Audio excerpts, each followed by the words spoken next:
From time to time, you'll see articles and also programs about the browning of America, which is different than the old talk of white and black.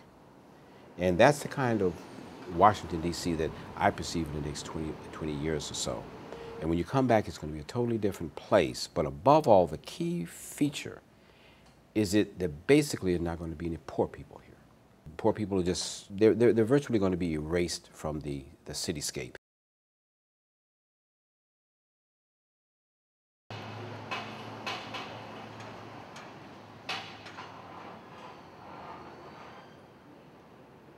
So this building here is called Constitution Square. There's actually 3 buildings on this block. There's 2 office buildings on the other side, and this is the residential building. Hi, my name is Jamie Brott. I am the Transportation and Planning Manager for the NOMA Business Improvement District, and we are in the heart of NOMA right now at L Street and 2nd Street Northeast.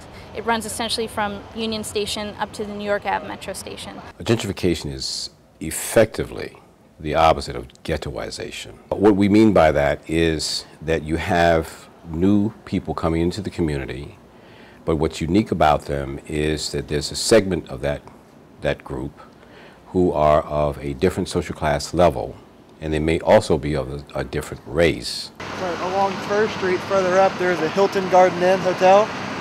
So you have the Hilton Hotel there, and then up here on the 7th floor, you're going to have a pool deck for the apartment units. As you've had different types of gentrifications transpiring, which means people moving in and upgrading neighborhoods, you also have had people not so much run out of the neighborhood or displaced, so much as being priced out of the neighborhood. I want to be careful not to make it sound like yes, we're definitely causing gentrification here, because I don't believe that that's true within NOMA. Down there towards the corner is going to be a Harris Teeter grocery store.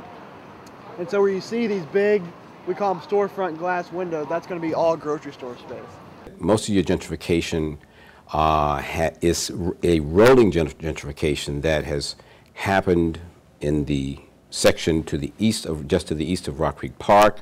It's rolled on across to, say, Georgia Avenue, and then farther to North Capitol Street, Capitol Hill. The alternative is not growing at all and keeping the status quo. Well, gee whiz, where do these people go who are leaving those neighborhoods? The answer is, to a certain extent, Washington is a net exporter of poor people now. If you want to find poor people, you go around the edge of the city. You go around just outside of the city limit, and you will see a ring. And the ring will stop with Rockville, okay? But if you start, say, in certain segments of Silver Spring, you go all the way around the Beltway to the Wilson Bridge, and then a little bit in Alexandria and Arlington, that's where most of the poor people will be. And then also down U.S. Route 1 in Virginia and U.S. Route 1 in Maryland. And in Washington, you're just not going to see poor people. I think there's a lot of people from out of town, from a lot of foreclosures out here. You know, it's outrageous. You know, at one time you would look at D.C., over in D.C., the average, some of the places, even when you come across in Oxon Hill here, in Prince George's, you were talking about $80,000. Now, some of these, in the last 5 years, these houses then jumped up to $600,000. If you're poor or very poor, and you're moving out to a suburban jurisdiction, then it means that they're going to have to provide extra services for you. You will be more inclined to have, say, more children.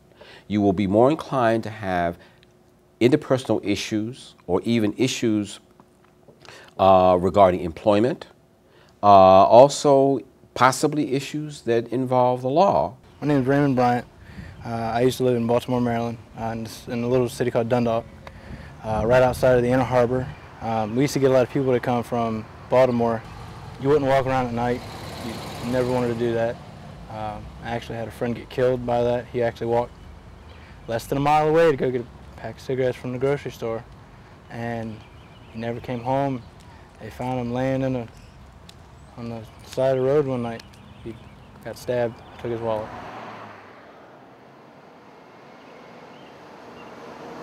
And he was like maybe 16. So he wasn't even out of high school yet. People tend to go directly, if you look at it from a geometry point of view, directly towards the nearest border. So therefore, Southeast people, when they decide they want to move to the suburbs, will tend to go straight for the border and end up in, say, Fort Washington or Clinton.